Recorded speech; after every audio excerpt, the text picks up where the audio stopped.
Shalom Bapak Ibu dan Saudara yang terkasih di dalam Tuhan Yesus Kristus. Semoga hari ini kita dalam keadaan baik-baik saja dan merasakan sukacita yang asalnya dari Tuhan. Bapak Ibu dan Saudara yang terkasih, kita sebentar lagi akan mengakhiri bulan Diakonia Misi. Selama sebulan kita diajak untuk saling berbagi sebagai bentuk salah satu pelayanan kita.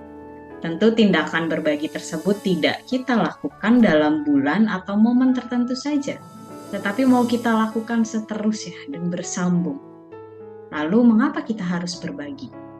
Di dalam 2 Korintus 9 ayat yang ke-7 berbunyi demikian, hendaklah masing-masing memberikan menurut kerelaan hatinya, jangan dengan sedih hati atau karena paksaan, sebab Allah mengasihi orang yang memberi dengan sukacita.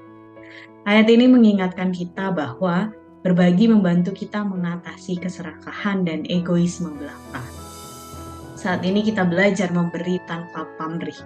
Kita mengalami pembebasan dari belenggu materi dan pada akhirnya kita bisa mencapai kedamaian batin kita. Berbagi adalah salah satu cara paling kuat dalam membangun persaudaraan dan hubungan yang erat dengan sesama manusia. Ketika kita berbagi dengan tulus dan tentunya tanpa pamrih, kita mencerminkan sifat-sifat kasih dan belas kasih yang terdapat dalam ajaran Kristus. Dan berikut adalah beberapa manfaat yang kita dapatkan ketika kita berbagi, selain bisa membangun persaudaraan kita. Yang pertama, kedekatan emosional.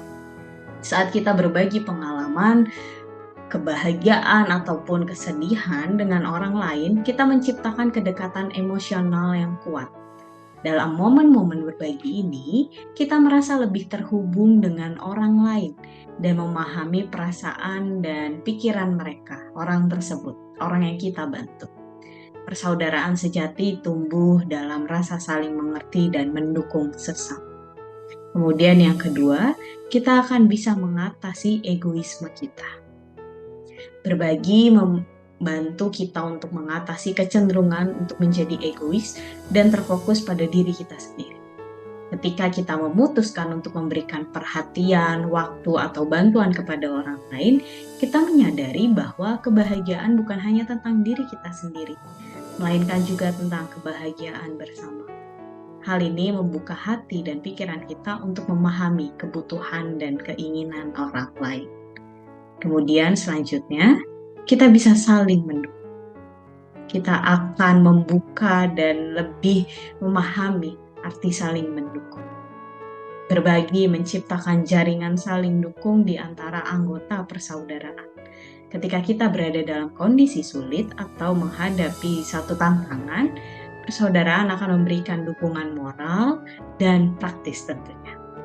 Saling membantu dalam masa-masa kesulitan memperkuat ikatan persaudaraan kita dan membuat kita merasa tidak sendiri dalam menjalani perjalanan kehidupan kita. Dan selanjutnya, kerjasama dan persatuan.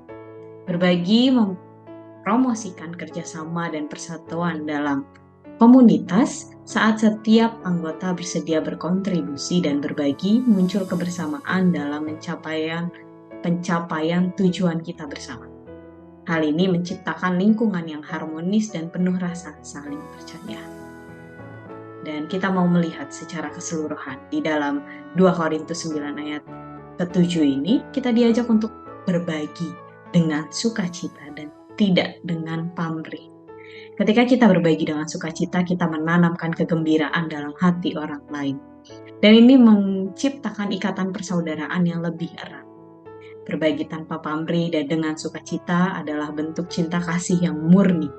Dan hal ini mengarahkan kita untuk hidup sesuai dengan ajaran yang Tuhan Yesus ajarkan kepada kita. Selamat menjalin persaudaraan yang lebih erat lagi dengan sesama. Tuhan Yesus memberkati.